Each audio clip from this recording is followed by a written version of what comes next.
Hello, my name is Kayla, and I'm here to educate you on the West Nile virus. This silent but deadly disease may seem simple, but can carry detrimental health effects. And it's all caused by one little annoying creature that buzzes around until it infects its unsuspected host. In this presentation, I will discuss the history, agent, exposure, symptoms, current local issues, and prevention of the West Nile virus.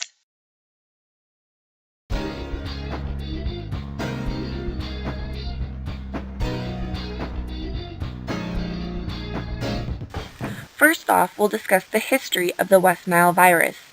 The West Nile virus was first isolated in Uganda in 1937 in the West Nile district, hence the name. You can see this district and location in the map to the right. Characterized in Egypt, the virus was linked to meningitis and encephalitis due to its outbreak in Israel in 1957. The first record of the virus in North America didn't occur until 1999 when discovered in horses. Also, it was noticed in North America, it has the ability to spread rapidly across wide geographic regions. Since then, West Nile has been the most common mosquito-borne disease reported to the Centers of Disease Control and Prevention.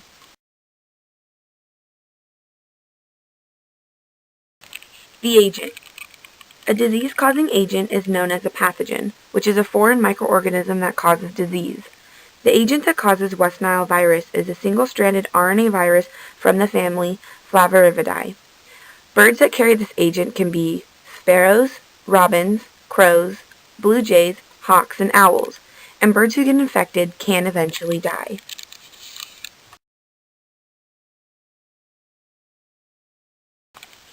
The West Nile virus is spread by mosquitoes.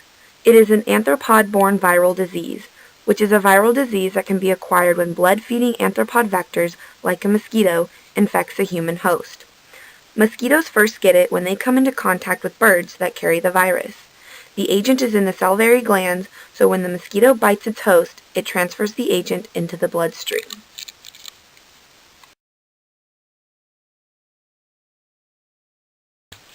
This figure depicts how the West Nile virus takes flight.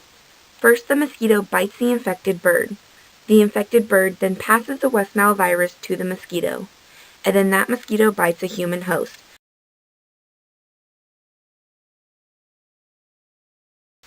Exposure. People are more likely to be exposed to West Nile virus in areas with more mosquitoes, where they live and breed, which is near still water, which can be found in construction sites, near lakes and ponds, pools that lack maintenance or regulation, creeks, rivers, and more.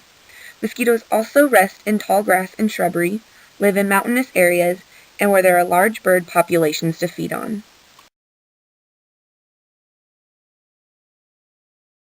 Population at risk. Anyone is susceptible to West Nile virus if exposed.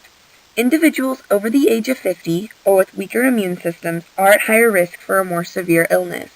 It is not contagious person to person unless by blood transfusion or mother-to-child contact through breastfeeding.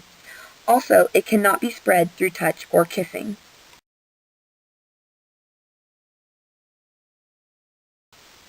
Symptoms of West Nile virus. Onset symptoms are in the late summer to early fall. 80% who are infected show little to no symptoms. 20% show mild or flu-like symptoms, which include headache, fever, muscle aches, and nausea. More severe include encephalitis and or meningitis.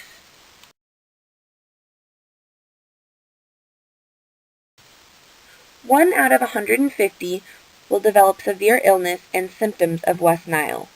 Symptoms include fever, headache, muscle aches, back aches, lack of appetite, skin rashes, swollen lymph glands with nausea, vomiting, and diarrhea. And if it reaches the brain, it can be life-threatening. The virus can cause swelling of the brain and or spinal cord. Symptoms of this serious illness include stupor, disorientation, coma, tremors, convulsions, vision loss, weakness, numbness, and paralysis.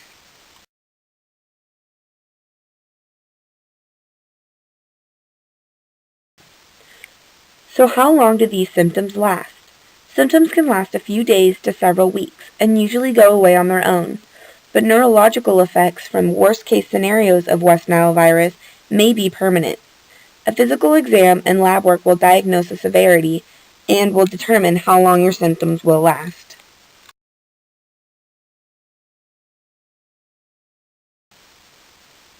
Current local issues. When looking back at the United States, in 1999 and 2001, 149 cases of human West Nile virus were confirmed, which resulted in 18 deaths.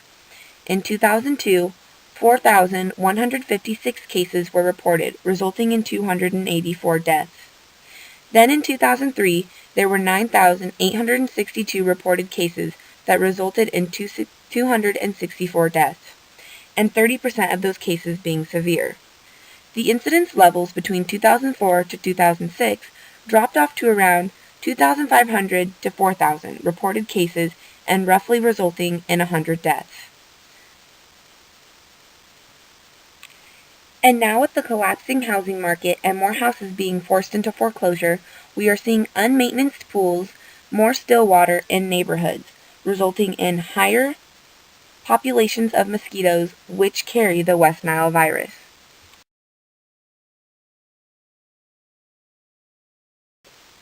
Prevention. Unfortunately, there are no vaccines for humans, but there are for horses. But FDA is in the process of developing one for humans.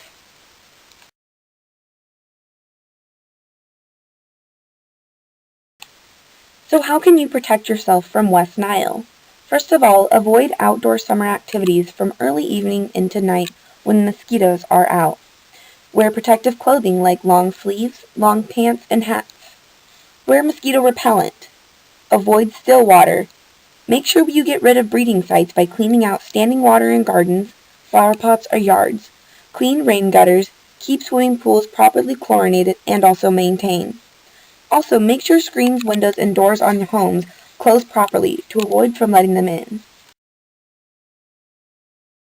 And those are the basics of the West Nile virus, including history, agent, exposure, symptoms, current local issues, and prevention. With summer coming up, make sure to take all these into consideration when going outside late at night or when mosquitoes are most present. Thank you.